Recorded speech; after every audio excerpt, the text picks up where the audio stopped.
Hello সবাইকে, কি অবস্থা সবার?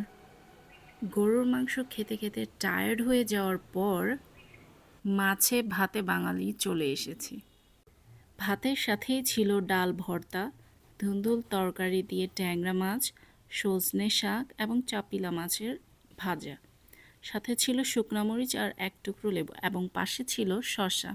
শসা দিয়ে ভাত খেতে আমার খুব ভালো লাগে। আমার মতো অলস যারা তারা সব তরকারি একসাথে নিয়ে বসে, বারবার আনার কোনো ঝামেলাই থাকে না। তো আমার মতো কে কে আছো কমেন্টে জানাতে পারো। আর পুরোটা রান্নাই ছিল আমার মায়ের হাতের রান্না, এর জন্য খুব তৃপ্তি সহকারে খেয়েছি।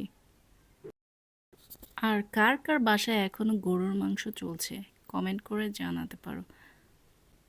যতই গরুর মাংস খাই না কেন, এই যে তরকারি, সিম্পল যে তরকারি এবং মাছ, এগুলো দিয়ে আসলে অনেক ভাত খাওয়া যায় এবং তৃপ্তি সহকারে ভাত খাওয়া যায়। গরুর মাংস অল্প খেলেই কেমন এখন যেন টায়ার্ড চলে আসে এবং অ্যালার্জি আরও নানান ধরনের সমস্যা তো আছে। আর সাথে এখন যে গরম পড়েছে বাংলাদেশে, এখন আসলে খেয়ে শান্তি পাওয়া যায় না। তো এর জন্য ঈদের পরপরই আমি মাংস খাওয়া বাদ দিয়ে দিয়েছি।